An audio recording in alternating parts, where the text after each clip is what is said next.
यही कहा जाता है। प्राचीन समय में विद्यार्थी गुरुकुल में रहकर ही पढ़ा करते थे। बच्चे को शिक्षा ग्रहण करने के लिए गुरुकुल में भेजा जाता था। बच्चे गुरुकुल में गुरु के सानिध्य में आश्रम की देखभाल किया करते थे और अध्ययन भी किया करते थे। वरदराज को सभी की तरह गुरुकुल भेज दिया गया। वह आश्रम में अपनी साथियों के साथ घुलने मिलने लगा, लेकिन वह पढ़ने में बहुत ही कमजोर था। गुरु जी के कोई भी बात उसके बहुत कम समझ में आती थी। इस कारण सभी के बीच वह उपहास का कारण बना था। उसके सारे साथी अगली कक्षा में चले गए, लेकिन वो आगे नहीं बढ़ पाया। गुरु जी ने भी आखिर हार मानकर उसे बोला, बेटा वरदराज, मैंने सारे प्रयास करके देख लिए हैं। अब यह उचित होगा कि तुम यहां अपना समय बर्बाद मत करो। अपने घर चले जाओ और वहां की काम में मदद करो। वरदराज ने सोचा कि शायद विधा मेरी किस्मत में नहीं है, और भारी मन से गुरुकुल के घर के लिए निकल गया। दोपहर का समय था। रास्ते में उसे प्यास लगने लगी। इधर उधर देखने पर उसने पाया कि थोड़ी दूर पर कुछ महिलाएं कुएं से पानी भर रही थी। वह कुएं के पास गया। वहां पत्थरों पर रस्सी के आने जाने से निशाने बने हुए थे। तो उसने महिलाओं से पूछा, यह निशान आपने कैसे बनाए? तो एक महिला ने जवाब दिया, बेटे, यह निशान हमने बनाए नहीं है। यह तो पानी खींचते समय इस कोमल रस्सी के बार बार आने जाने से ठोस पदार्थ पर भी ऐसे निशान बन गए हैं। वरदराज सोच में पड़ गया। उसने विचार किया कि जब एक कोमल से रस्सी के बार बार आने जाने से एक ठोस पत्थर गहरे निशान बना सकते हैं, तो निरंतर अभ्यास में विधा ग्रहण क्यों नहीं कर सकता। वरदराज ढेर सारे उत्साह के साथ वापस गुरुकुल आया और अथक कड़ी मेहनत की। गुरुजी ने भी खुश होकर भरपूर सहयोग किया। कुछ ही सालों बाद यह मंदबुद्धि बालक वरदराज आगे चलकर संस्कृत व्याकरण का महान विद्वान बन गया। शिक्षा दोस्तों, अभ्यास की शक्ति का तो कहना ही क्या है। यह आपके हर सपने को पूरा करेगी। अभ्यास बहुत जरूरी है, चाहे वो खेल में हो या पढ़ाई में।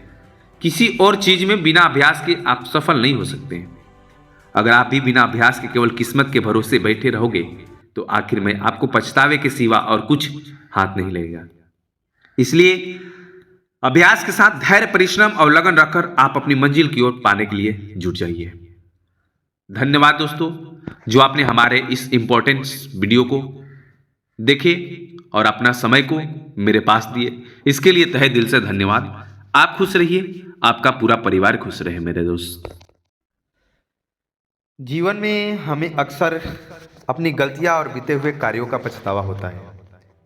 हम खुद को सोचते हैं कि क्या होता अगर हमें वह कार्य नहीं किया होता या उस गलती को सुधार दिया होता। लेकिन क्या आपने कभी यह सोचा है कि बीता हुआ कल वापस लौटकर नहीं आता। यहाँ हम एक छोटी सी लेकिन गहराई से सोचने वाली महात्मा बुद्ध की कहानी को लेकर आपके बीच में लाए हैं दोस्तों।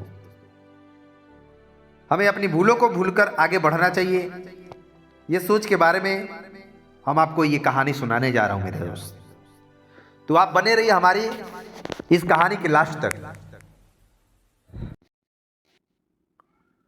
मोटिवेशन कहानी एक ऐसी कहानी माना जाता है जो हमारे जीवन के लिए एक अलग ही महत्व होता है। स्ट्रेस भरी इस फास्ट दुनिया में अक्सर ऐसे क्षण आते हैं जब हम स्वयं को निराशा के भंवर में फंसा पाते हैं। ऐसे में लगभग हम किसी को मोटिवेशन की जरूरत पड़ती हो, चाहे वो किसी के बोले गए प्रेरक शब्द हो या किसी के लिए प्रेरक हो। हमें निराशा के भंवर से बाहर निकालना या निकलकर नए जोश का संचार करती है। आज के इस वीडियो के माध्यम से हम आपको कई सारे मोटिवेशन वीडियो सुनाने जा रहा हूं दोस्तों, लेकिन आपको हमारे इस वीडियो के लास्ट तक जरूर देखना पड़ेगा दोस्तों, तब जाकर आप हमारे इस कहानी को समझ सकेंगे। चलिए दोस्तों, आज हम सुनाने के लिए चलते हैं मोटिवेशन स्टोरी। Motivation story. एक समय की बात है, एक राज्य में एक प्रतापी राजा राज करते थे। एक दिन उसके दरबार में एक विदेशी आगंतुक आया और उसने राजा को एक सुंदर पत्थर उपहार में दिया। राजा वह पत्थर देखकर बहुत प्रसन्न हुआ। उसने उस पत्थर से भगवान विष्णु की प्रतिमा का निर्माण कर उसे राज्य के मंदिर में स्थापित करने का निर्णय लिया और प्रतिमा निर्माण का कार्य राज्य के महामंत्री को सौंप दिया। महामंत्री के गांव सर्वश्रेष्ठ मूर्तिकार के पास गया